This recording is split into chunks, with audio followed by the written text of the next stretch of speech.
Bienvenidos. En este video vamos a seguir con nuestro estudio sobre los eh, principios de la interpretación. Si se acuerdan, hace varios videos hablamos del estilo de los oráculos proféticos, específicamente lo que no es. Y estos principios de interpretación nos están diciendo lo que ese estilo sí es. Entonces ya vimos el primer principio, que es los oráculos proféticos no son historia de antemano. Lo que vimos en el video pasado es que el principio de el segundo principio de la interpretación, que dice que los oráculos proféticos típicamente son poéticos en naturaleza. El tercer principio dice que los oráculos proféticos representan la realidad de forma figurativa y comunican usando símbolos. Estos principios contrastan con la idea de que uno debería interpretar el texto de forma literal a menos que el contexto requiere otra cosa. Ahora, una pregunta, ¿cómo es este tercer principio diferente al segundo principio?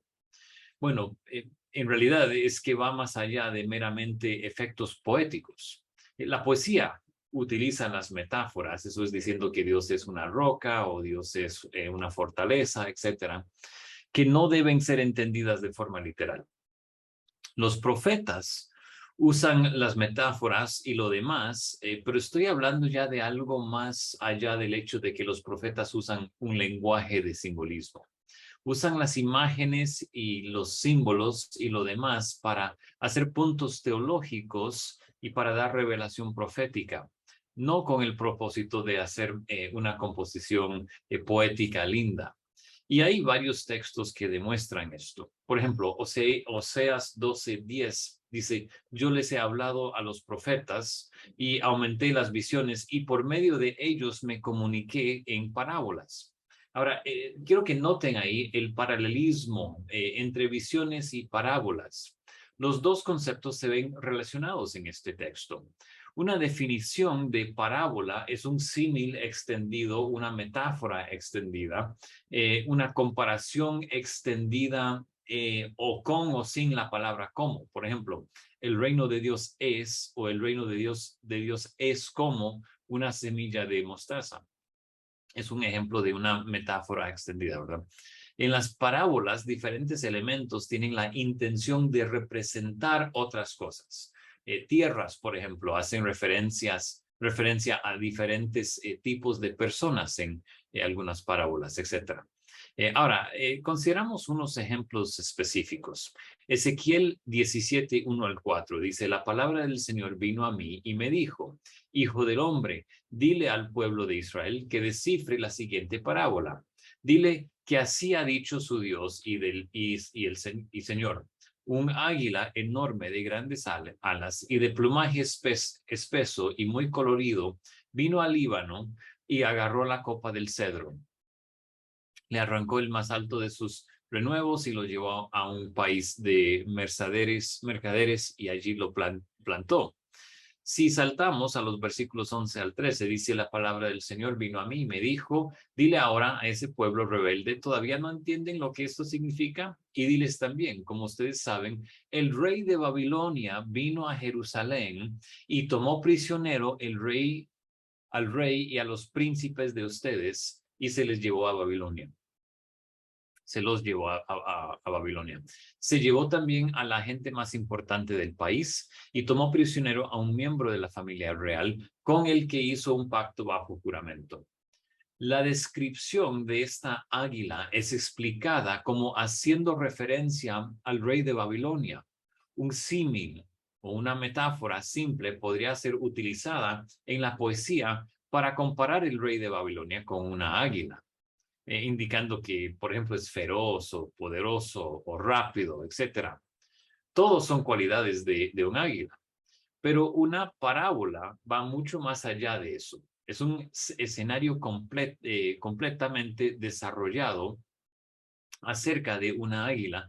Y el punto no es meramente comparar al rey de Babilonia con algún aspecto o cualidad de una águila, sino comunicar la revelación profética entera de forma simbólica.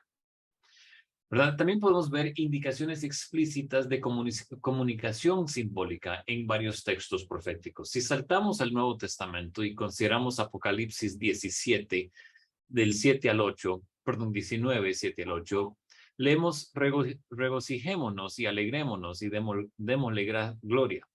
Ha llegado el momento de las bodas del Cordero.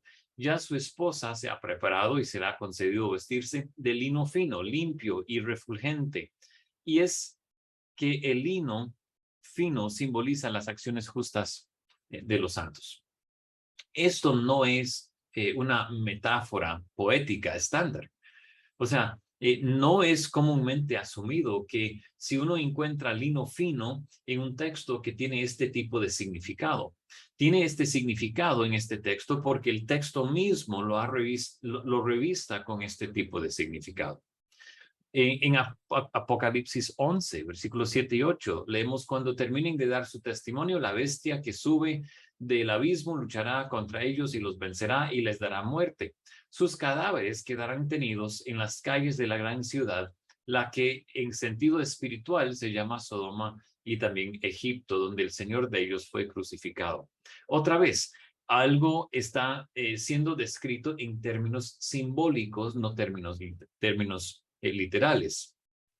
Quiero ver un par de casos de estudio que tratan esta representación figurativa o simbólica.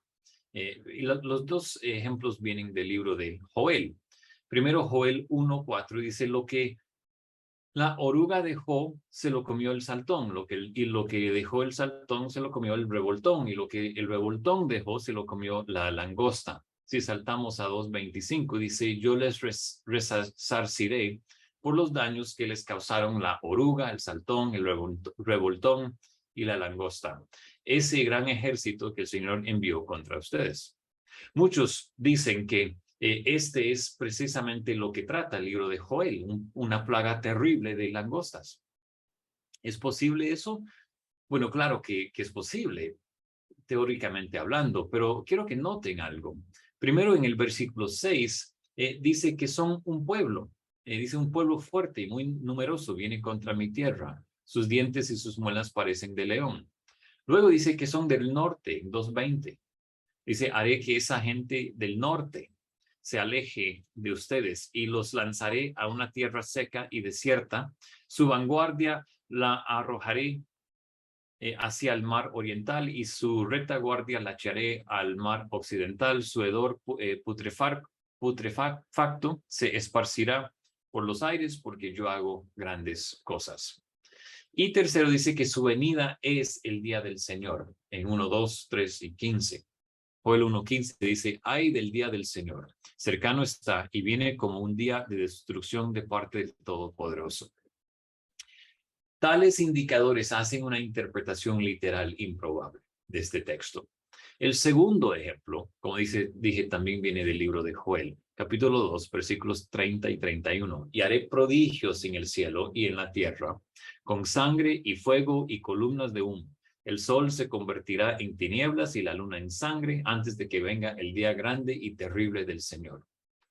¿Es posible que la intención era que estos fueran señales literales del día del Señor? Bueno, por supuesto que sí. Sin embargo, cuando leemos Hechos 2, vemos que habla acerca de que el cumplimiento de habla acerca de que el cumplimiento de este oráculo era el día de Pentecostés. Claramente no cumplida de una forma literal. El Espíritu Santo vino sobre los discípulos, empezaron a hablar en lenguas, la gente se burlaba de ellos diciendo que estaban borrachos, y Pedro responde de esta forma en Hechos 2. Si más bien esto es lo que dijo el profeta Joel. Dios ha dicho: en los últimos días derramaré de mi espíritu sobre toda la humanidad. Los hijos y las hijas de ustedes profetizarán, sus jóvenes tendrán visiones y sus ancianos tendrán sueños. Haré prodigios en el cielo, en la tierra se verán señales de sangre, de fuego y de vapor de humo. El sol se oscurecerá, la luna se pondrá roja como sangre antes de que llegue el día del Señor y se muestre en toda su grandeza. Estas señales cataclísmicas son expresiones figurativas para eventos de gran importancia. no necesariamente importancia físicamente, o no necesariamente son físicamente impresionantes, pero eventos que son de gran importancia espiritual. Quiero que noten una instancia parecida en el oráculo de Isaías contra Babilonia, en Isaías 3:10, que dice, ese día las estrellas y los luceros de los cielos no darán su luz. El sol se oscurecerá al amanecer y la luna no dará su resplandor. Entonces debemos aprender el lenguaje bíblico de símbolos y cómo funciona. Noten también algunas pautas para interpretar el simbolismo bíblico. El primer principio que debemos seguir es enfocar en las imágenes básicas o el punto principal. Por ejemplo, cuando vamos al Apocalipsis de nuevo, 6:2, dice, yo miré y vi un caballo blanco. El que lo montaba tenía un arco y le fue dada una corona y salió para vencer y seguir venciendo.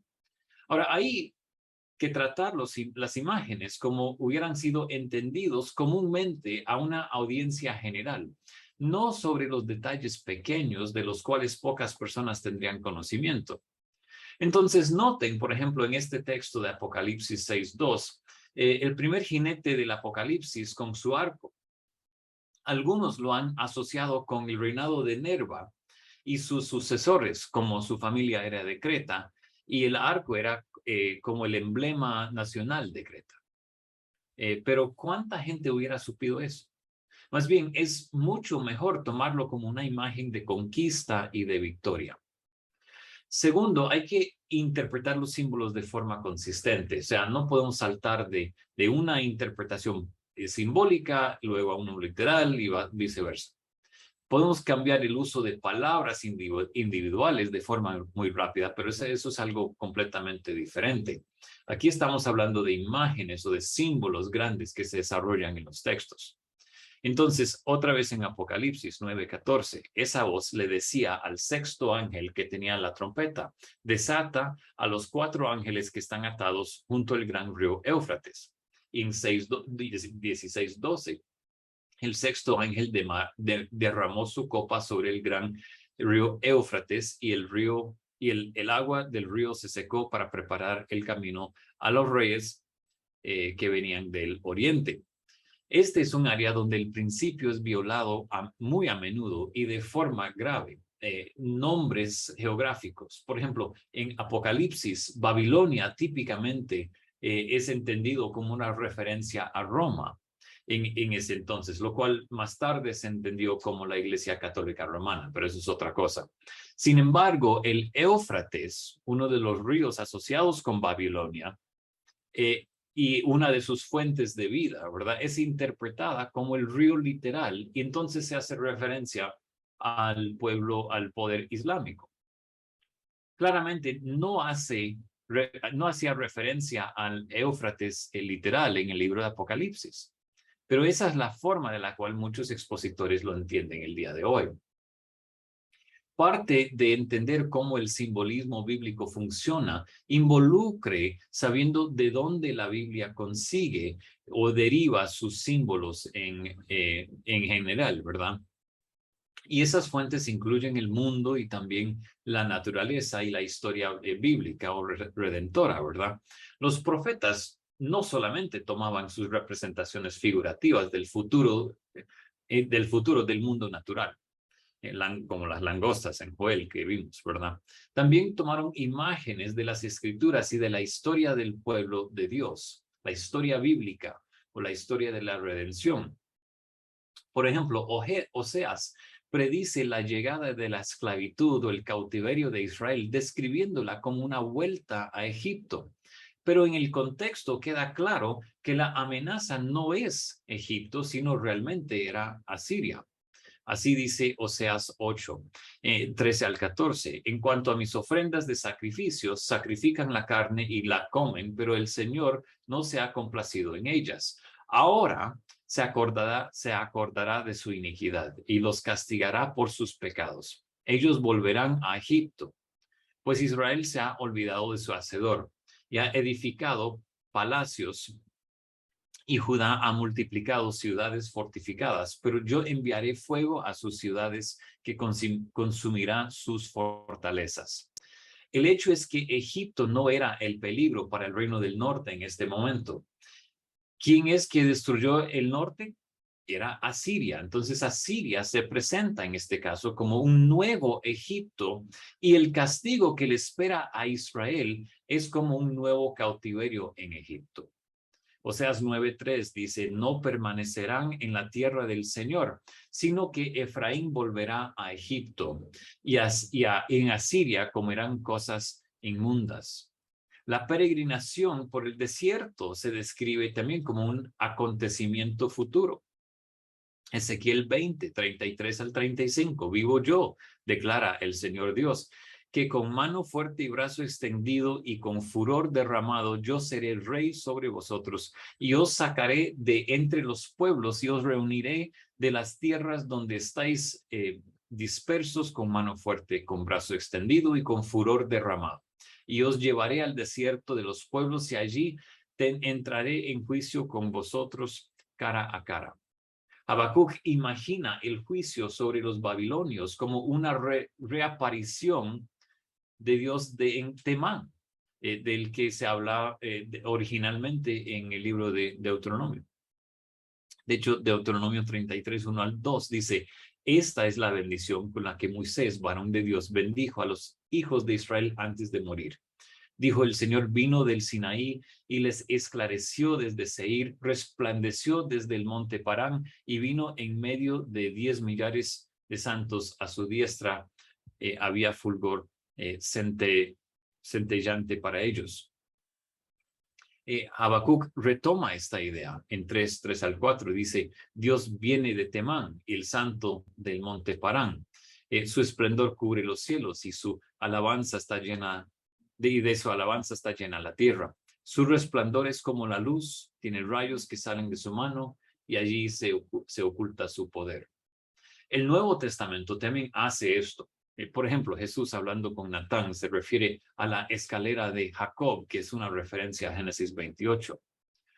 Juan 1:50-51 dice, respondió Jesús y le dijo, porque te dije que te vi debajo de la higuera, ¿crees? Cosas mayores que estas verás. Y le dijo, en verdad, os digo que veréis el cielo abierto y a los ángeles de Dios subiendo y bajando sobre el Hijo del Hombre.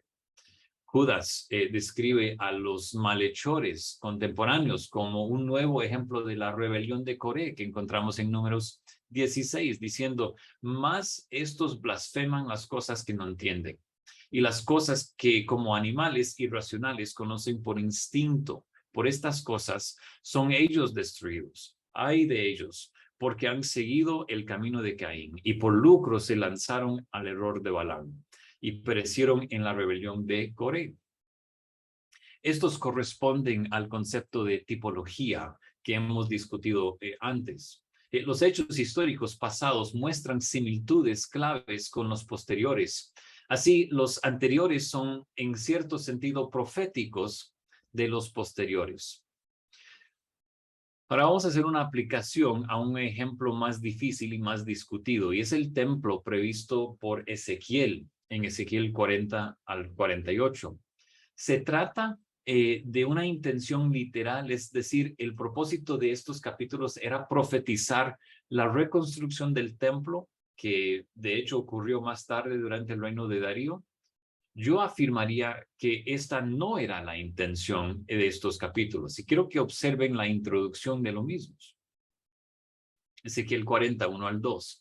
En el año 25 de nuestro destierro, al principio del año, a los 10 días del mes, 14 años después de haber sido tomada la ciudad, en aquel mismo día vino sobre mí la mano del Señor y me llevó allá, en visiones de Dios. Él me llevó a la tierra de Israel y me puso sobre un monte muy alto, sobre el cual había hacia el sur, había una construcción parecida a una ciudad. Ahora, es muy explícito que esto es primero una visión. Noten también, esto debe entenderse como el monte del templo. Sin embargo, en la vida real no es una montaña muy alta. Además, entendido de forma figurativa o simbólica en términos de la idea profética de la exaltación del monte del Señor, encaja, ¿verdad? Otros factores del contexto apuntan a una interpretación no literal. Por ejemplo, sus increíbles dimensiones y también las alteraciones del ritual del Antiguo Testamento. Además, las notables aguas del templo. Y Ezequiel 47:1 dice, después me hizo volver a la entrada del templo, y aquí brotaban aguas de debajo del umbral del templo hacia el oriente, porque la fachada del templo daba hacia el oriente, y las aguas descendían debajo, del lado derecho del templo al sur del altar. Las aguas miden en 1000 codos o 1500 pies. Ahí vemos en versículos 3 al 5. Dice, cuando el hombre salió hacia el oriente con un cordel de la mano, midió 1000 codos y me hizo pasar por las aguas. Y con el agua hasta los tobillos. Midió otros 1000 y me hizo pasar por las aguas con el agua hasta las rodillas. Y de nuevo midió otros 1000 y me hizo pasar por las aguas con el agua hasta la cintura. Y midió otros 1000 y ya era un río que yo no pude vadear porque las aguas habían crecido, aguas que tenían que pasarse a nado, un río que no se podía vadear. Así es la progresión. Marca de 1500 pies es una profundidad hasta los tobillos. Marca de 3000 pies, profundidad hasta las rodillas. Marca de 4500 pies, profundidad hasta la cintura. Y marca de 6000 pies, demasiado profundo para cruzar, hay que nadar. Ahora, claramente, esto es imposible dada una sola fuente de agua, algún tipo de manantial en el templo. Quiero que noten también los efectos que tiene. En versículos 8 y 9 dice, y me dijo, estas aguas salen hacia la región oriental y descienden al Arabá, luego siguen hacia el mar y desembocan en el mar.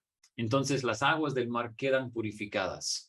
Y sucederá que donde quiera que pase el río, todo ser viviente que en él se mueve, vivirá. Y habrá muchísimos peces, porque estas aguas van allá y las otras son purificadas. Así vivirá todo por donde pase el río. Ahora preguntémonos, el verdadero significado aquí es un templo reconstruido en Jerusalén, en una montaña de alguna manera, que de alguna manera se ha vuelto físicamente mucho más alta de lo que es actualmente, con un río notable que de alguna manera brota del templo, que tiene algunos efectos notables en, por ejemplo, el Mar Muerto. Eso es lo que requeriría una interpretación estrictamente literal. Pero ¿es esa la verdadera preocupación de Dios en este caso? Creo que el templo funciona tipológicamente, simbólicamente o eclesiotélicamente, señalando algo más grande que él mismo, corrientes de agua viva, cosa que vemos en referencia a Juan 4 y 7. Es decir, el ministerio del evangelio en la iglesia y la forma en que trae vida espiritual a lo que está muerto y estéril. Esto es lo que indica la imagen o el simbolismo de Ezequiel 47. Ahora, una posible objeción, ¿por qué no puede ser ambos? La profecía del templo las profecías del templo son a la vez tipológicas, señalando la era venidera, y literales, refiriéndose a uno reconstruido en Jerusalén. La respuesta es que es difícil, muy difícil mantener ambas cosas al mismo tiempo, y esto solo debería hacerse en casos raros. Observen el libro de los Hebreos. Los sacrificios son tipológicos, y una vez que el significado tipológico ha quedado claro, no hay vuelta atrás. Una segunda objeción podría ser, pero el templo realmente fue reconstruido. Y hay dos respuestas a eso. En realidad, el templo reconstruido, ya sea en el periodo persa posexílico o en la construcción posterior bajo Herodes, no correspondía a las dimensiones de Ezequiel. Por lo tanto, no podemos decir que realmente fue un cumplimiento del mismo. La cuestión clave es lo que Ezequiel 40 a 48 está tratando de decir, y mi punto es que no está tratando de proporcionar un modelo para el segundo tiempo. Esa reconstrucción corresponde a otras profecías bíblicas. Un ejemplo más.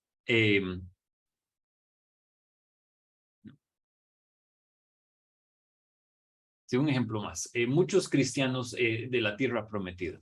Muchos cristianos insisten en que el pueblo judío todavía tiene derecho a la actual tierra de Israel debido a las promesas de Dios a Abraham. En realidad, Abraham debe ser el heredero de todo el mundo, según Romanos 4:13. Pero el Antiguo Testamento presenta esas promesas específicas a Abraham como cumplidas y también presenta la continuación en la tierra como dependiente de la verdadera fidelidad, lo que no es cierto de los judíos. Ellos no creen en Jesús y eso era el punto. Más bien la tierra en sí fue concebida como un tipo que apuntaba al cielo o a los nuevos cielos y la tierra.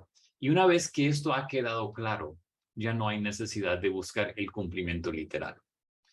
Entonces, para repasar, la profecía no es historia antes de antemano.